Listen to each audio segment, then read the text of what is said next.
Is it not eighth wonder of the world?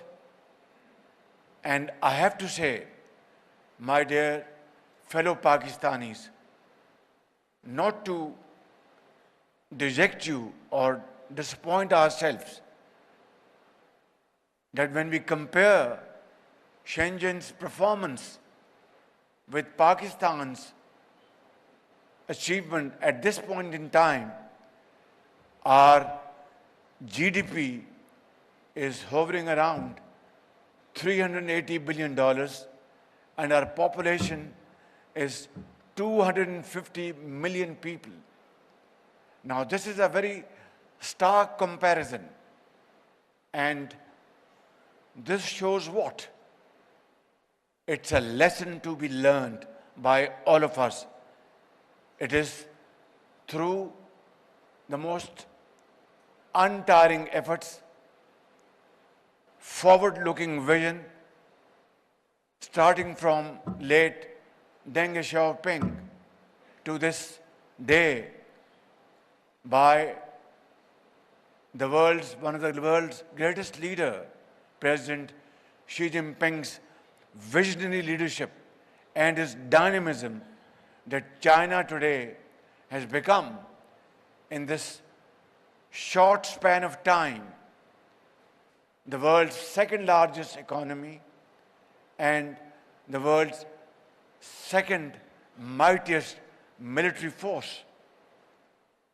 This is not a small achievement. China was born 2 years after Pakistan opened its eyes in 1947. And if you compare the figures of 50s and 60s, in many ways, our economic indicators were comparatively better than China. And today, there is no comparison. So, ladies and gentlemen, what I really want to sum it here today is that let's not get dejected. Let's put our act together. Let's resolve to work hard, and let's resolve to solve our problems, fundamental issues. This position which China has attained today has been attained through deep structural changes. And if you count 3 huge achievements of President Xi Jinping, is number 1, he almost erased corruption from the face of China. Number 2, he was able to take out 700 million people out of depth of poverty.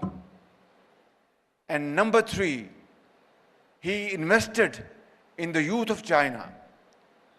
Hundreds of millions of Chinese boys and girls were empowered, and this investment has today resulted in Chinese huge dividends. There was complete transformation. And there was a time when China would import huge agri-products, which it still imports today because of its population. But Chinese internal production has grown many times more than a few decades before. How and why? That they have gone into big investment in R&D. They have used the most modern techniques and tools to increase their agri-production. And because Chinese labor became expensive, they moved to a higher level and gave up those conventional industries where competition became very tough with other competing countries. My fellow Pakistanis, here are these golden opportunities available to us. Today, after this plenary session, please sit down with your Chinese counterparts and find out ways and means how to move Chinese textile industry to Pakistan and stitch joint collaborations, joint investments, how to move in leather industry, how to progress in steel and engineering.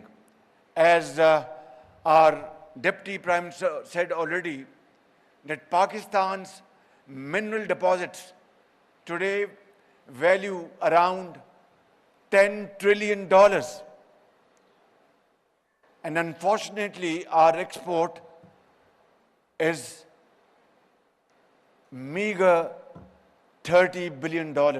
So imagine the potential Pakistan has to boost its exports, the potential Pakistan has to dig out its gold mines, copper mines, convert them into semi-finished goods, finished goods, and then export to the entire world. And yet, this is one area where we are still dreaming. Today is the opportunity. Today is the time. Today is the moment for you to capture. Sit down with our Chinese friends and brothers and sit down with them and have serious discussions. I want to assure you, as not only as the Prime Minister of Pakistan, but as the Chief Executive Officer of Pakistan, that I will give you fullest support as like never before to promote your efforts to stitch these deals so that Pakistan and Chinese businessmen, they benefit jointly, have mutual benefits. Pakistan's industry grows, China gets profits, and Pakistani businessmen progress in all these fields. Sky is the limit. I don't want to take a lot of time today, but I'd like to say a couple of more things before I conclude my humble submissions. And those are that, and this is not that I'm speaking for myself. Please don't misconstrue me. Shenzhen speed. This was a remarkable achievement of late Deng Xiaoping, and then which was added on most ably by President Xi Jinping. This is back in 2017 that I was meeting chairperson of Chinese Exim Bank, and she said, Chief Minister, I want to congratulate you for Punjab speed. I was a bit confused. I said, what I've done that has been coined as Punjab speed by our very honorable Chinese chairperson of Exim Bank and other colleagues sitting over there. She said, I said, thank you very much, madam, but I don't deserve these compliments. She said, no, Chief Minister, what you have done in Punjab, be it Orange Line, be it your infrastructure and other projects which you have done, is remarkable. Therefore, I'd like to call it Punjab speed. Today, when I've come to this great city, I had been here in the past as well. Now I understand what she meant by this Punjab speed, that I should come to Shenzhen and see this sprawling city, see this mighty progress, see this complete transformation, and go back to Pakistan learning a lesson from Shenzhen speed. This is Punjab speed, which we will convert to Pakistan speed. But ladies and gentlemen, this is not an easy task. Easier said than done. Please go through the history of Chinese struggle, starting from Long March.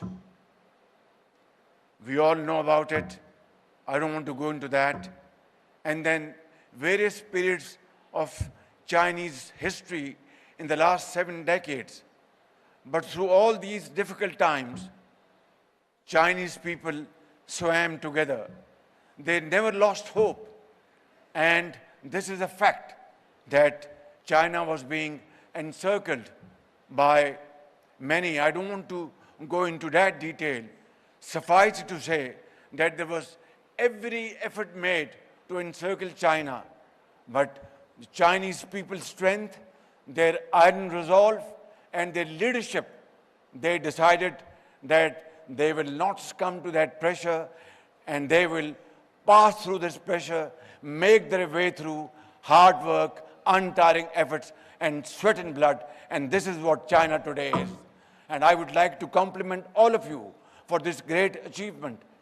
I will go back to Pakistan with this resolve that come what may, we will follow this model of great economic transformation in Pakistan. Again, easier said than done, but then this model for us is enough to copy and emulate if we are sincere to our purpose, if we are sincere to the people of Pakistan, if we are sincere to posterity. By God, I can tell you, this is difficult, but not impossible. So let's resolve today that this event in this great city of Shenzhen is an event which can create history, make history for all of us. And I want to finally mention that not only I will be with you all the way, we have already started structural changes in Pakistan. We have already started controlling corruption, although there is no country in the world which has completely erased corruption, be it Norway or Denmark, but they have controlled corruption to a very large extent. And since we are sitting here like a family and talking freely without any inhibition, I have to confess that we have problems in Pakistan. But inshallah, with this great team sitting here in this hall and back in Pakistan, jointly, we will struggle and make Pakistan truly Qaid-e-Azam Pakistan, truly a welfare state Pakistan, for which millions of people gave their blood, they sacrificed for Pakistan while traveling from India to Pakistan with this ardent hope in their eyes that there will be a land where hard work, honesty of purpose will be the order of the day. Unfortunately, that has not been the case. But it's never too late, as somebody said over here. Let's start this journey today and follow this Chinese model. And I have to also accept and appreciate the dynamism of Chinese leadership, President Xi Jinping, how he has evolved a wonderful system to bring peace in this world where there are warring factions, wars going in various parts of the world through Belt and Road Initiative. And under Belt and Road, CPAC, through which Pakistan has benefited immensely. And more than $25 billion worth investment was committed in Pakistan by Chinese investors. My dear Chinese brothers and sisters and Pakistani brothers and sisters, I'd like to end with a very sorrowful note that a few months back,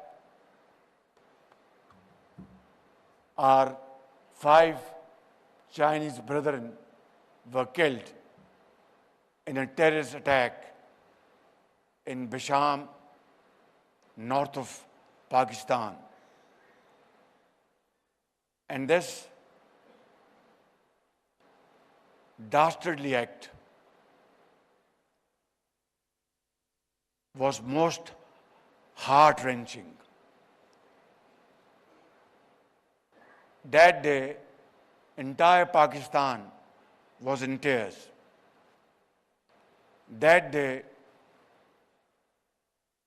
we were all very sorrowful. That day, we were reflecting that a great friend, China, not only great friend, a great neighbor, China, not only neighbor, the most trusted friend, China, who has stood by Pakistan through thick and thin, be it wars, floods, international forums, international issues. China never took a second or had a second thought to stand by Pakistan, came to Pakistan to invest in Pakistan for the well-being of the people of Pakistan, whether it's the people of Balochistan, Sindh, Punjab, or KP, or Azad Kashmir, or Gilgit-Baltistan, through their hard-earned money, and not in millions, but billions and billions of dollars. And yet, we were not able to protect those lives from the perpetrators. Ladies and gentlemen, particularly my Chinese brothers and sisters sitting here, I must tell you that that was one of the most saddest day of my life.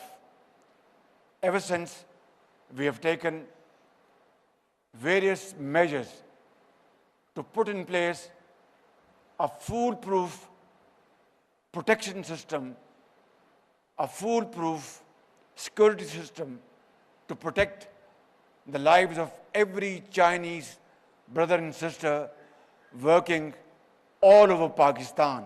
I will spare no effort to protect the lives of our Chinese brothers and sisters in Pakistan, and I want to assure you and guarantee you that we will provide them security more than our own children and our own self. And this is my pledge and commitment to you that forever, never again, this will happen again.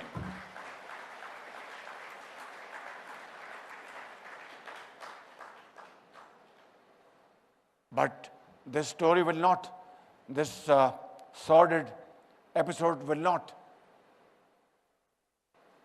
end or finish, because those who have left this world, their kith and kin, will be in tears forever.